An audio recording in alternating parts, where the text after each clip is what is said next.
जोड़ों के लिए वैलेंटाइन डे का दिन बहुत खास होता है, जिसका वो बेसब्री से इंतजार करते हैं। आज वैलेंटाइन डे है और देश के अलावा दुनिया भर में प्यार करने वाले वैलेंटाइन डे मना रहे हैं।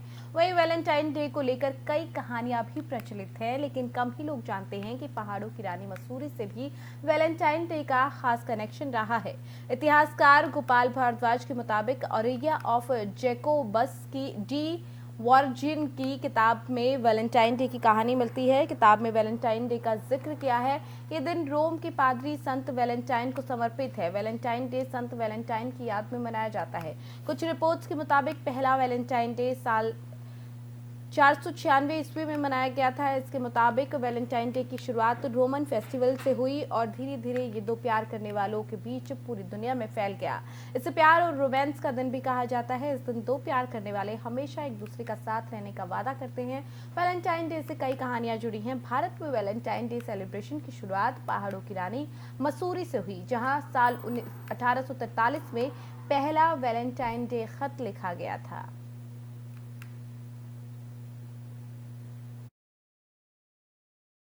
ये तो उसने लिखा है, अपनी बहन को उसने लिखा है, जो यहाँ पे वो ये लड़का यंग एज में 19 वर्ष की उम्र में मसूरी आया था। और इसकी ये जो किताब है ये 1828 से 1849 तक का उसका वृत्तांत है। उसने अपनी सिस्टर्स को जो लेटर लिखे हैं या अपने अंकल को लिखे हैं उसमें लिखा है। तो ये 14 फरवरी 1843 को वैलेंटाइन डे ही है जो आप देख सकते हैं, उसने उसको उद्धृत किया है। और उसने अपनी बहन को बताया है कि आई हैव फाउंड कि मैं जिस लड़की से प्यार करता था वो अभी मेरे को मिल गई है और मैं उसी से शादी करूंगा और अब मैं बहुत खुश हूँ। और उस समय तो आप जानते हैं कम से कम 6 महीने तो लेटर जाने में लगते थे और 6 महीने बाद उसका जवाब आने लगता था। बिल्कुल ही कट ऑफ थी ज़िंदगी। लेकिन उसने जो इजहार किया है तो ये एक ऐसे डॉक्यूमेंटेड लेटर है, आप कह सकते हैं कि जो इंडिया से या मसूरी से पहली बार गया है, जिसमें उसने वैलेंटाइन डे का वर्णन किया है। और इसमें अपनी सिस्टर को अपना एक मैसेज दिया है कि मेरी पूरी फैमिली को बता दिया जाए। और वो बाद में इसी अपनी जो न्यूली वेड जो इसकी बाद में वाइफ बनी थी उसको लेके इंग्लैंड जा रहा था। लेकिन अफसोस की बात है कि उसको यहाँ से सहारनपुर और मेरठ के बीच में उसको ठंड लगी और निमोनिया हो गया और ही डाइड। मेरठ में उसकी मृत्यु हो गई। और जो सेंट जॉन्स चर्च है मेरठ में, वहाँ उसका ग्रेव आज भी है। ये तो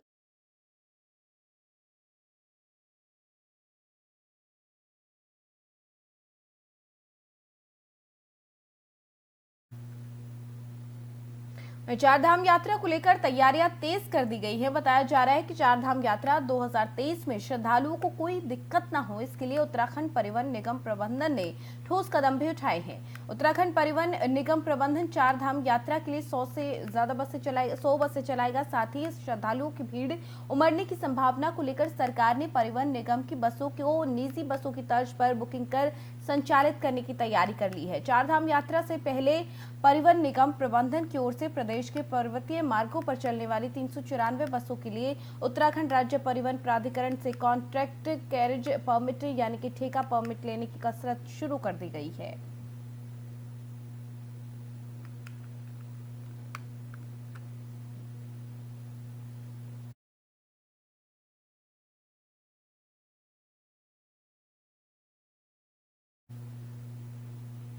वहीं उत्तरकाशी कांग्रेस कमेटी उत्तरकाशी की तरफ से लदाड़ी स्थित विद्युत विभाग कार्यालय के बाहर धरना प्रदर्शन किया गया। बताया जा रहा है कि पिछले 2 महीने से बिजली में हो रही कटौती के चलते जनपद वासियों को भारी परेशानी का सामना करना पड़ रहा है।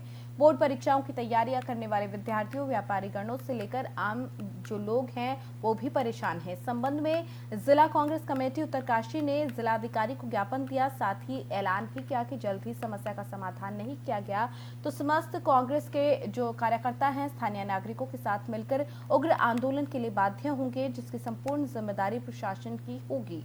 आपको बता दें, बिजली कटौती की वजह से यहाँ पर लोग परेशान हैं और इस परेशानी के चलते जो ग्रामीण हैं उनकी तरफ से धरना प्रदर्शन किया जा रहा है। और इसको लेकर 2 महीने से जो बिजली में कटौती हो रही है उसकी वजह से वो काफी परेशान है। कांग्रेस भी उनका साथ दे रही है और ऐसे में आगे अगर समस्या का समाधान नहीं हुआ तो उग्र आंदोलन की चेतावनी इनकी तरफ से दी गई है।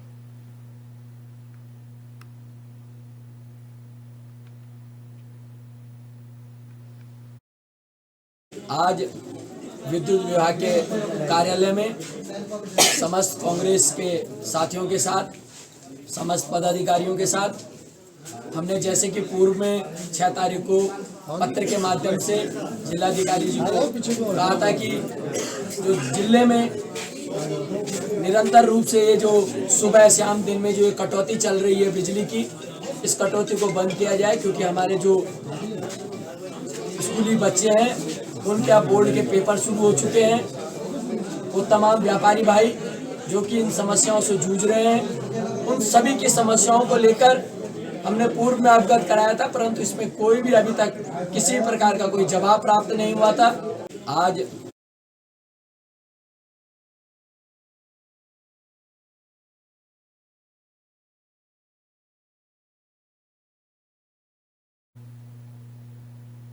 विकासनगर के ग्राम बदामावाला में भूमाफिया सरकारी भूमि को कब्जाने का काम कर रही हैं। इसके संबंध में उप जिलाधिकारी विकासनगर विनोद कुमार को सामाजिक कार्यकर्ताओं ने ज्ञापन दिया और सरकारी भूमि पर कब्जा न होने दिया जाए, इस संबंध में उनसे वार्ता की। वहीं सामाजिक कार्यकर्ताओं ने कहा कि प्रशासन की मिलीभगत से ये खेल चल रहा है। वहीं एसडीएम विकासनगर विनोद कुमार का कहना है कि हमारी तरफ से थानाध्यक्ष को इस संबंध में मौके पर जाकर कब्जा हटवाने के निर्देश दे दिए गए हैं।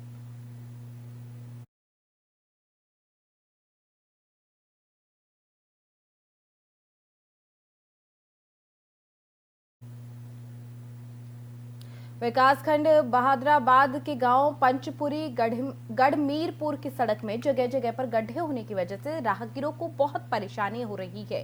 पंचपुरी गढ़मीरपुर के ग्रामवासियों की तरफ से प्रशासन से लंबे समय से इस मार्ग को दुरुस्त करने की मांग की जा रही है, जिससे की वजह से पूरा न होने से अब तक यहां के नवनिर्वाचित जनप्रतिनिधि गड्ढों को भरने की कोशिश में लगे हैं। विकासखंड बहादुराबाद के गांव पंचपुरी गढ़मीरपुर में सड़क जर्जर होने के कारण लोगों को आने जाने में काफी परेशानी हो रही है। गांव के एकमात्र इंटर कॉलेज जाने के लिए इस मार्ग के जर्जर होने की वजह से यहां पर जगह जगह गड्ढे हो गए और लोगों को आने जाने में बहुत ज्यादा परेशानी होती है। तस्वीरें आप देख सकते हैं कि किस तरीके से परेशानी का सामना यहां पर लोगों को करना पड़ रहा है, क्योंकि गड्ढों में सड़कें यहां पर गुम होती हुई नजर आ रही हैं। वाहन चालकों को परेशानी हो रही है, समझ नहीं आ रहा कि गड्ढों में सड़क है कि सड़क में गड्ढे हैं। और इस परेशानी के चलते आप देखिए किस तरीके से जब यहाँ पर लोग क्रॉस होते हैं तो उनको कितनी बड़ी परेशानी यहाँ पर होती है और हादसों को भी इस तरीके की सड़कें दावत दे रही होती हैं।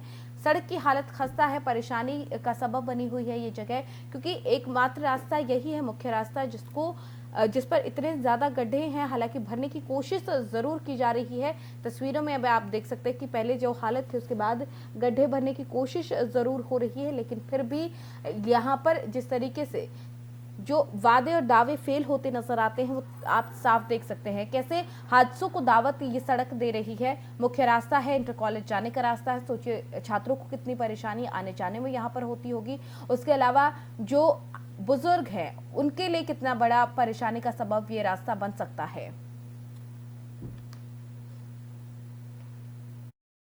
चीज से हम सहमत नहीं है। आपने भी काफी प्रयास किया, चलो आपके प्रयास के बावजूद ये थोड़ा बहुत कार्य शुरू हुआ, लेकिन इससे हम इसलिए सहमत नहीं है। ये देखो आज यहाँ से ये रिपेयर होगी, आज तो होगी रिपेयर, लेकिन कल ये यहाँ से टूट जाएगी तो क्या फायदा होगा इसका। ये तो वही बात हो रही कि बस लिप्पा पोती कर लो। ऐसा तो ये तो गांव की इज्जत का भी सवाल है। बाहर से मेहमान आवगे वो क्या कहेंगे कि भाई यार गढ़मीरपुर गांव में गए थे, रस्तों की हालत ऐसी, गाड़ी का पहिया कभी इधर कभी उधर। नहीं देखो जी, अब मान लिया ये तो टुक्की लगा दी उन्होंने, तो वो तो इस कार्य को कर अपना पल्ला झाड़ देंगे। समस्या तो हम होगी, आपको होगी, जो यहाँ को रोज को आने जाने वाले। चीज से हम सहमत नहीं है।